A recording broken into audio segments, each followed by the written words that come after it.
The rain poured down in thick sheets, soaking through his worn-out clothes. His heart pounded as he ran, bare feet splashing in the puddles. She was lying there, unconscious, bruised, alone. He didn't know who she was. He didn't care. People always walked past him, never looking his way. But tonight, he refused to do the same. He knelt beside her, shaking her gently. "Miss, can you hear me?" No response. And that's when he made the decision that would change his life forever. Before we continue the story, let us know, where are you watching from? The rain didn't stop. It came down hard, flooding the narrow streets where he had spent most of his life. The boy, no older than 15, knew these streets like the back of his hand. They weren't just roads, they were home. No one ever noticed him. He was just another forgotten soul, scraping by each day, doing what he could to survive. Some days he begged. Other days he ran errands for shopkeepers in exchange for a few coins. Life had never been kind to him, but he had learned to stop expecting kindness. But tonight was different. She was there, lying in the alley, motionless. Her expensive dress was soaked, her skin pale. She didn't belong here. The people in this part of town, they never wore silk. They never smelled of perfume and wealth. Who was she? How did she end up here? He looked around, waiting for someone to come for her. No one did. He had every reason to walk away, to pretend he didn't see her. That's what the world had always done to him. But something inside him wouldn't let him.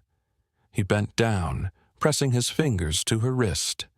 She was breathing, but barely. He had to do something. And he had no idea that saving her would change everything.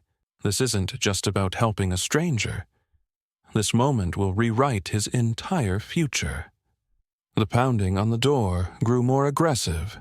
Eli's heart pounded in his chest. He had been in dangerous situations before.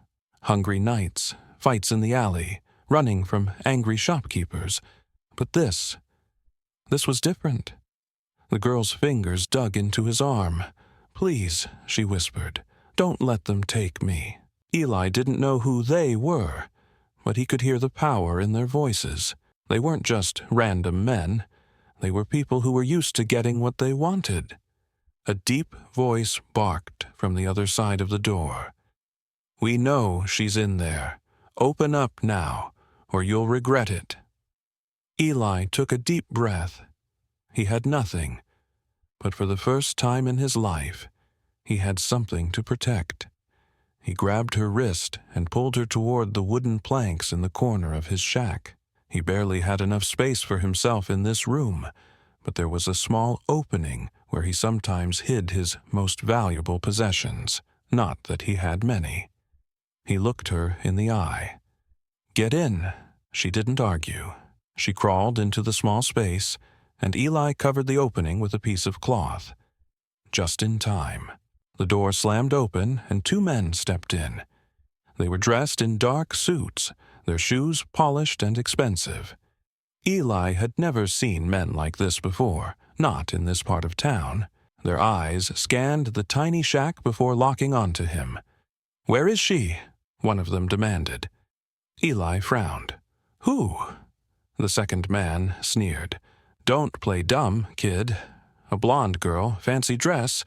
She was seen in this area last night." Eli crossed his arms, forcing himself to look unimpressed. "Do I look like someone who brings fancy girls to a place like this?" The first man narrowed his eyes. "You think this is funny?" The second man's gaze flickered across the shack. He scoffed. "This dump barely has enough space for you, let alone someone else." Eli shrugged. "Exactly. So why are you wasting your time?" The first man took a step closer. "If you're lying, you won't like what happens next." Eli held his ground. He had been threatened before. Life had never been kind to him, so he had nothing to lose.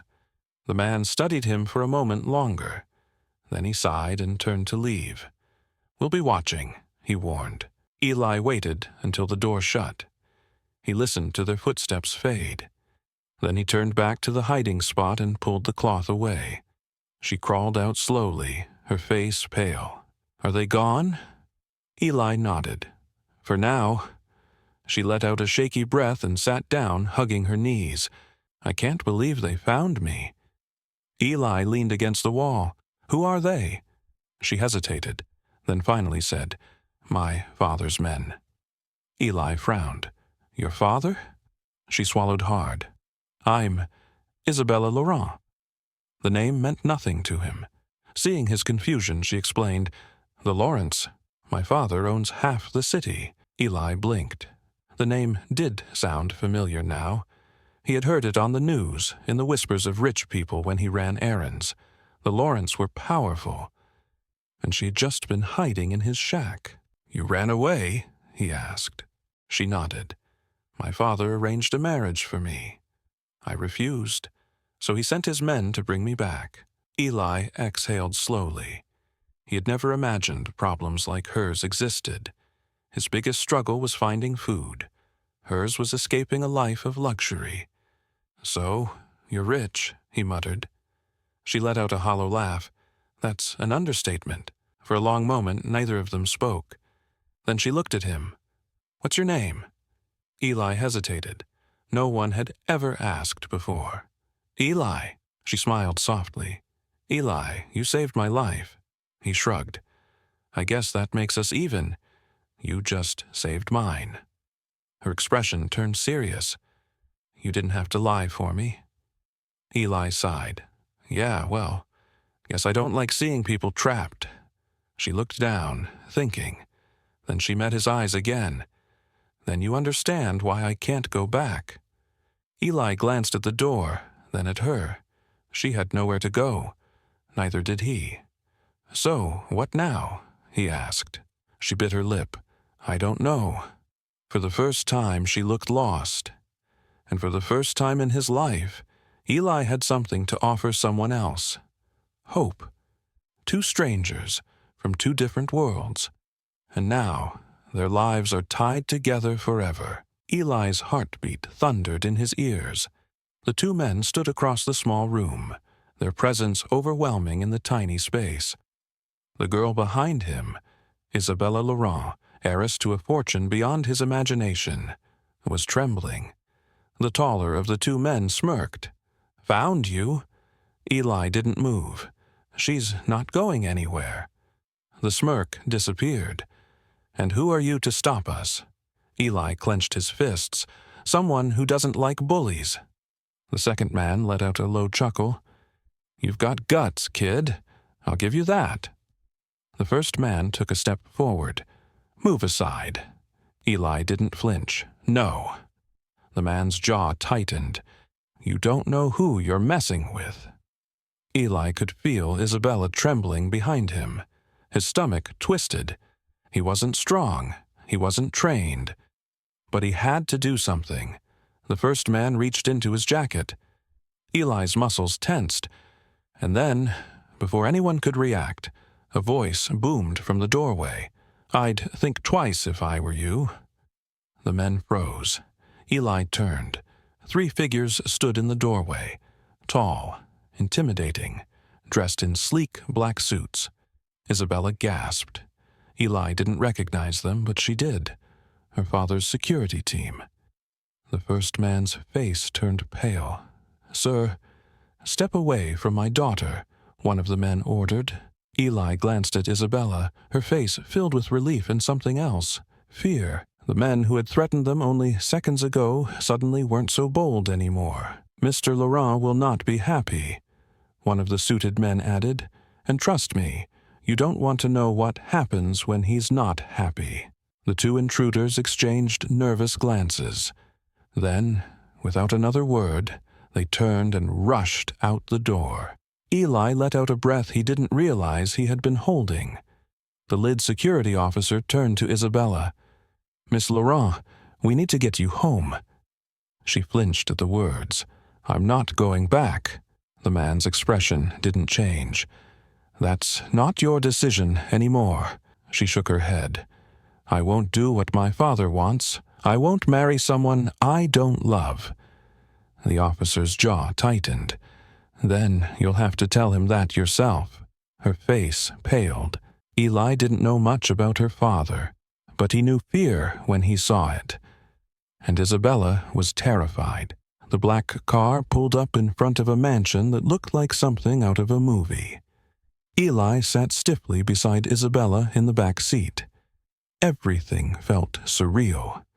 Just hours ago, he was a nobody, a boy who lived in an old shack, struggling to find his next meal. Now, he was sitting next to a girl who had been hunted down like a missing treasure, and he had been the one to protect her. The car stopped. The door opened. A man stepped outside, tall, powerful, with piercing eyes that froze the air. Isabella stiffened. "Father," she whispered. Mr. Laurent stepped forward, his gaze locked on her. "Isabella." His voice was even, controlled, but there was something dark underneath. He turned his attention to Eli. "And who is this?" Eli met his gaze. He had spent his whole life being overlooked, ignored. But Mr. Laurent saw him. Isabella grabbed Eli's arm. "He saved me." Mr. Laurent's expression didn't change. Did he? The tension was suffocating.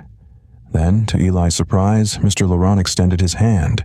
"Then I owe you," he said. Eli hesitated. No one had ever owed him anything before. He slowly took the man's hand, and in that moment, he knew his life would never be the same again. Is this a reward, or the beginning of something far more dangerous? Eli's hand remained locked in Mr. Laurent's firm grip. The contrast between them was almost laughable. One hand rough and scarred from a life of struggle, the other smooth and strong, belonging to a man who had never known hunger. Mr. Laurent studied him, his sharp, calculating eyes sizing Eli up like he was a puzzle to be solved. After a long pause, he finally let go. "You saved my daughter," he said in a quiet but commanding voice. "That means something to me." Eli shifted uncomfortably. He wasn't used to hearing words like that. People didn't owe him anything. No one had ever acknowledged him, let alone said they were in his debt. Isabella stepped forward, her voice urgent. "Father, please, don't make me go back to that life." Her father barely spared her a glance before turning his attention back to Eli. "You live in the slums, don't you?" Eli's spine stiffened. He didn't answer, but he didn't have to. His ragged clothes, his sunken cheeks, the dirt under his fingernails, everything about him spoke for itself. Mr. Laurent's lips pressed into a thin line. "No education, no future, no one looking out for you." Eli felt heat rise in his chest. He had survived without people like Mr. Laurent his whole life. "That's about to change," Mr. Laurent continued. "You risked your life for my daughter. I don't believe in letting debts go unpaid." Eli's frown deepened. "I don't want anything from you." Mr. Laurent raised an eyebrow. "No? You'd rather go back to sleeping in that shack?" Eli's fists curled at his sides. Why did rich people always talk like that? Like money was the only thing that made someone worth anything? Isabella stepped between them, her voice tight. "Father, stop. Eli didn't help me because he wanted a reward. He helped me because he's a good person." Mr. Laurent's expression didn't change.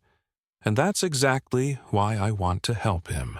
Eli's jaw clenched. "People like you don't just help people like me." Mr. Laurent's smile was thin. "Smart boy, that's true, but I recognize value when I see it." Silence stretched between them. Eli could feel Isabella watching him, waiting for his response. "You have a choice," Mr. Laurent continued, his voice smooth but heavy. "I can make sure you never struggle again. I can give you education, a future, everything you've never had." Eli met his eyes. "And what's the catch?" Mr. Laurent chuckled, shaking his head slightly. "Nothing in this world is free. You'd be under my watch, my guidance, my rules." Eli's stomach twisted. So that was it. This wasn't charity. This was control. A way for Mr. Laurent to mold him into something else, someone else. His whole life, people had ignored him, looked through him. Now, for the first time, someone saw potential in him. But at what cost? "You're offering me a life I wasn't supposed to have," Eli said slowly, testing the words on his tongue. Mr. Laurent nodded. "Yes, and all I ask in return is loyalty." Eli exhaled. "You mean obedience?" Mr. Laurent tilted his head. "Call it what you like. But think, boy, you've spent your whole life surviving. Aren't you tired?" Eli's chest tightened. Yes, he was tired. Tired of hunger, of cold nights, of people walking past him like he was invisible. But he wasn't about to sell himself for a warm bed and clean clothes. Before he could respond, Isabella stepped forward. "Eli, listen. My father may not say it the right way, but this is a chance. A real chance." Eli searched her face. She genuinely believed what she was saying. He looked back at Mr. Laurent. "And what happens if I say no?" The older man studied him for a long moment. "Then you walk away, back to the life you know, and we never cross paths again." Eli took a deep breath. This was it, the moment that could change everything, and deep down, he already knew his answer. Eli is at a crossroads. Does he take the offer and step into a world he was never meant to be part of? Eli stood in silence, his mind racing. Mr. Laurent's offer lingered in the air like a storm, waiting to break. A future. A way out. Everything Eli had never dared to dream of, suddenly within reach. But at what price? His whole life had been a fight for survival. No handouts, no shortcuts. Just the raw, unfiltered reality of the streets. Accepting this man's help meant stepping into a world he had never belonged to. A world that could chew him up and spit him out if he wasn't careful. Isabella stepped closer, her voice soft. "Eli, this doesn't have to be a trap. My father, he's difficult, but when he gives his word, he keeps it." Eli's jaw clenched. "And if I don't take the offer?"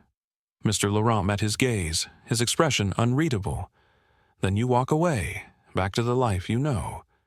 Eli swallowed hard. Back to hunger, to the cold nights, to being invisible again. Something inside him twisted. He was tired of being nothing, but he wasn't sure if he wanted to be owned either. A sharp breath filled his lungs. "I'll take it," he said, his voice firm. Mr. Laurent raised an eyebrow. "Smart choice." Eli didn't feel smart. He felt like he was stepping off a ledge with no idea if there was solid ground below. The next few days passed in a blur. Eli was given a new place to stay, a real bed, clean clothes, hot food. Things he had never experienced before. But something felt off. He didn't belong here. The servants whispered when they saw him. The rich men in suits barely spared him a glance. He was a guest, yes, but an outsider all the same. One afternoon, Isabella found him standing alone in the grand hallway of her father's mansion, staring at a massive painting of the Laurent family. "You look lost," she said gently. Eli hesitated before speaking. "I don't know if I made the right choice." Isabella frowned. "Why do you say that?" He turned to her, his voice quieter now. "Because I'm not one of you." She smiled sadly. "I'm not sure I am either." He studied her face, realizing something for the first time. Maybe she felt just as trapped as he did. Eli had thought that wealth and power gave people freedom. But now, standing in this massive house, he wasn't so sure anymore. Later that evening, Mr. Laurent called him into his office. "You're learning fast," he said, pouring himself a drink. "But tell me, Eli, what is it you really want?" Eli hesitated. He had never been asked that question before. He had spent so long wanting to survive that he had never thought about what came after. "I want control over my own life," he finally said. Mr. Laurent chuckled. "Smart answer. But control isn't given, Eli. It's taken." Eli met his gaze, his stomach twisting. Was that the lesson he was supposed to learn? In the following weeks, Eli was introduced to new opportunities, people with power, and a world that had always seemed unreachable. But no matter how nice the clothes were, no matter how much money he had access to, one fact remained. He would always be the boy from the streets, and that was his greatest advantage. While others underestimated him, he understood something they never would: how to survive when you have nothing. Eli had been given a chance, but he knew one thing for sure. He wouldn't be anyone's pawn, not even Mr. Laurent's. This wasn't just an opportunity. This was a test, and he was going to make sure that, no matter what happened next, he came out on top. Sometimes, the biggest gift isn't wealth. It's understanding the value of your own worth. Eli stood on the balcony of the Grand Laurent estate, staring at the city below. The world looked different from up here. Bigger, fuller, limitless. But deep down, he knew the truth. No amount of money could erase where he came from. Behind him, Isabella approached, her voice soft. "You're thinking about leaving, aren't you?" Eli exhaled. "I don't belong here." She studied him for a long moment. "Maybe not. But you're here now. That has to mean something." Eli looked at her. "Does it?" She smiled slightly. "That depends on what you do next." Eli nodded. She was right. This wasn't just about him anymore. For the first time in his life, he had power. Not money, not privilege, but choice. He had survived on the streets with nothing but instinct. Now, he had something greater. Opportunity. But he wouldn't let it change him. He wouldn't become like the people who had ignored him his whole life. He turned to Isabella. "I'm staying." Her smile widened. Good. Eli didn't know what the future held, but one thing was certain. He would never be invisible again. If you were in Eli's position, would you have taken Mr. Laurent's offer? Or walked away? Let us know in the comments.